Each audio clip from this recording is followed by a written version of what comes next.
नमस्कार, मैं नवीन जायसवाल 4 PM राजस्थान में आपका स्वागत है। 22 जनवरी को अयोध्या के अंदर रामलला का प्राण प्रतिष्ठा समारोह होना है। मोदी सरकार और भाजपा ऐसे एक बहुत बड़ा आयोजन बना रही है, क्योंकि उसे उम्मीद है कि इसके सहारे लोकसभा चुनाव में वो जीत हासिल कर सकती है। और एक अच्छी खासी जीत हासिल करने के लिए बीजेपी पूरे जी जान से जुटी हुई है, इसे जन जन तक पहुंचाने के लिए। देश के करोड़ों लोगों के लिए बड़ा दिन होगा, भाजपा के लिए भी बड़ा दिन होगा।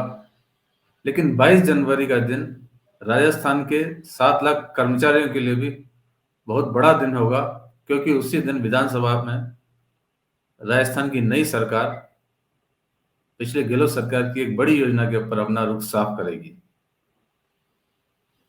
जब से राजस्थान में सत्ता परिवर्तन हुआ है और अशोक गहलोत की जगह भजन लाल की सरकार आई है, पिछली सरकार की कई योजनाओं पर केचिया चल चुकी है। कहीं नाम बदलने पर या कहीं योजना का दायरा बदलने को लेकर काट छाट हो चुकी है, जिसके अंदर स्वास्थ्य बीमा योजना भी शामिल है। जो 25 लाख की योजना थी, 5 लाख का इंश्योरेंस मिल रहा है।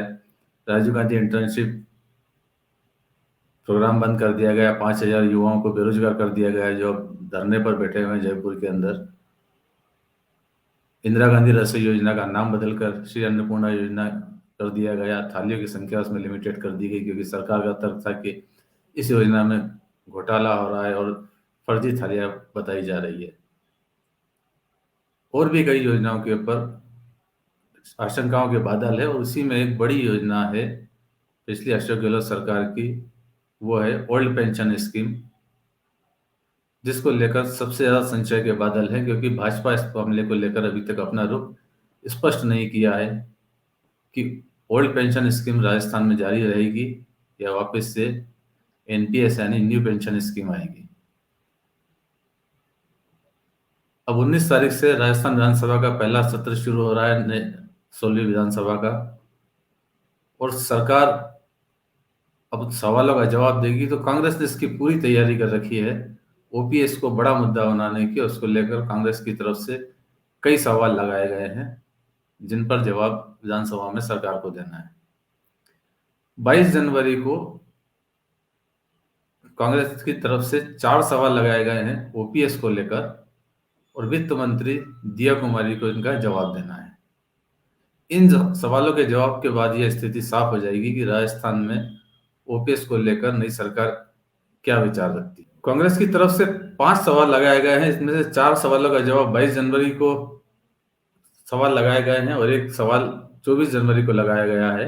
22 जनवरी को पहला सवाल लगा है, इंदिरा मीणा की तरफ से लगा है, और उन्होंने सवाल लगाया है कि क्या यह सही है कि विगत सरकार द्वारा प्रदेश में 2004 के पश्चात नियुक्त राज्य कर्मचारी को ओपीएस का लाभ दिया गया है? यदि हाँ, तो उक्त योजना में कुल कितने कर्मचारियों को लाभ मिला है, उसका विवरण मांगा गया है। लेकिन दूसरा प्रश्न लगाया है प्रदेश कांग्रेस अध्यक्ष गोविंद सिंह डोटासरा ने, जिसमें ओपीएस को लेकर सारी स्थिति यदि सरकार जवाब देती है साफ साफ तो स्पष्ट हो जाएगी। डोटासरा ने पूछा है कि क्या सही है कि प्रदेश में 1 जनवरी 2004 से निरंतर नियुक्त कर्मियों के लिए ओपीएस लागू की गई है? यदि हाँ, तो कब से और 31 दिसंबर 2023 तक कितने कर्मचारियों को इसका लाभ मिला है? इसका संख्यात्मक विवरण मांगा गया है। क्या सरकार उक्त स्कीम को चालू रखने का विचार करती है, और यदि नहीं तो क्यों? इसका विवरण भी मांगा गया है। ये जो दूसरा सवाल है ये ज्यादा महत्वपूर्ण है, उसके अंदर सरकार का रुख साफ हो जाएगा कि क्या सरकार इस स्कीम को चालू रखने का विचार रखती है या नहीं रखती, और यदि नहीं रखती है तो सरकार बताए भी सही, जैसे डोटासरा ने पूछा है कि क्यों नहीं चालू रखेगी। एक और सवाल कांग्रेस के एमएलए हरीश मीणा ने लगाया है, और उन्होंने पूछा है कि प्रदेश में वर्तमान में कितने सरकारी कार्मिक न्यू पेंशन व कितने पुरानी पेंशन स्कीम के अंतर्गत कार्यरत हैं, उसका विवरण मांगा है। नई पेंशन स्कीम और पुरानी पेंशन स्कीम में क्या अंतर है, उसका विवरण मांगा है। और तीसरा सवाल महत्वपूर्ण है कि क्या सरकार दिनांक 1/1/2004 एवं इसके पश्चात नियुक्त राज्य कर्मचारियों के लिए पुरानी पेंशन योजना को बंद करने पर विचार रखती है, और यदि वो ऐसा करती है तो उसका विवरण सदन को बताए। एक और सवाल विधायक गणेश घोगरा ने भी लगा रखा है पुरानी पेंशन योजना को लेकर।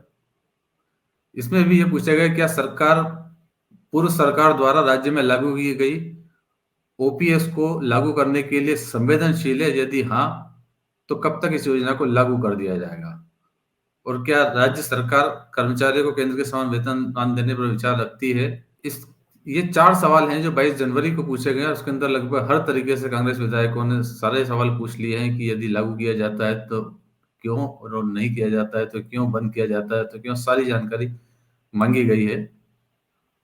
इसके अलावा 24 तारीख को भी एक सवाल विधायक घनश्याम की तरफ से लगा है। उसमें भी लगभग यही मिलती-जुलती जानकारी मांगी गई है कि क्या यह सही है कि 2018 से 2023 के दौरान सरकार द्वारा संचालित विभिन्न पेंशन योजनाओं को बंद करने की कार्रवाई की जा रही है? यदि हाँ, तो किन-किन पेंशन योजनाओं को बंद किया जा रहा है?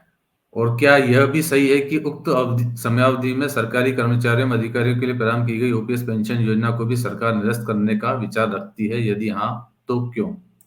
तो ये वो सारे सवाल हैं जिनके जवाब विभाग से मिलने हैं, और वित्त विभाग चूंकि उप मुख्यमंत्री दिया कुमारी के पास है, तो दिया कुमारी इन सवालों का जवाब देंगी और 22 जनवरी को इस बात का फैसला हो जाएगा, सरकार का रुख साफ हो जाएगा कि ओपीएस को लेकर भाजपा सरकार क्या सोचती है। ओपीएस जारी रहेगी या नहीं रहेगी, या एनपीएस लागू होगी, ये स्पष्ट हो जाएगा। वैसे भाजपा ने अपने चुनावी जो घोषणा पत्र था, संकल्प पत्र के नाम से जारी किया था, उसके अंदर ओपीएस को लेकर उसने कहीं भी कोई जिक्र नहीं किया था, कोई भी वादा भाजपा ने नहीं किया था कि ओपीएस जारी रहेगी या नहीं रहेगी। हालांकि उस समय के मुख्यमंत्री अशोक गहलोत इसको बराबर मुद्दा बनाने की कोशिश करते रहे। उन्होंने जो अपनी 7 गारंटियां दी थी, उसके अंदर भी एक गारंटी ये दी थी कि ओपीएस को लेकर वो बाकायदा कानून लेकर आएंगे, ताकि कोई भी सरकार भी आती है तो ओपीएस को बंद नहीं करे। हालांकि इसके बावजूद गहलोत सरकार सत्ता से बाहर हो गई थी। भाजपा को उस समय 199 में से 115 सीटें मिली थी और भाजपा की सरकार बनी है। हालांकि भाजपा ने न कभी प्रदेश के स्तर पर न कभी केंद्र के स्तर पर इस बात का साफ आश्वासन नहीं दिया कि वो ओपीएस को लागू रखेगी। हालांकि ये बात वो जरूर कहते रहे कि गहलोत सरकार की जो योजना है उनमें सुधार करके लागू किया जाएगा, और ओपीएस को लेकर भी केंद्र के स्तर पर भी भाजपा का यही रवैया कई बार सामने आ चुका है कि उसमें कुछ सुधार जरूर किए जाएंगे। तो फिलहाल 22 जनवरी तक का इंतजार कर्मचारियों को भी रहेगा। उस दिन साफ हो जाएगा कि गहलोत सरकार की एक और बड़ी योजना, जो सबसे बड़ा तुरुप का इक्का माना जा रहा था, हालांकि वो इक्का यहाँ पर फेल हुआ, उस पर भी नई सरकार का रुख साफ हो जाएगा। तो फिलहाल इस वीडियो में इतना ही, और अंत में एक बार फिर आप लोगों से यही कहना है कि 4PM राजस्थान चैनल हमारा नया है, और इसे ज़्यादा से ज़्यादा सब्सक्राइब करें और इस वीडियो के लिंक को ज़्यादा से ज़्यादा शेयर भी करें। नमस्कार।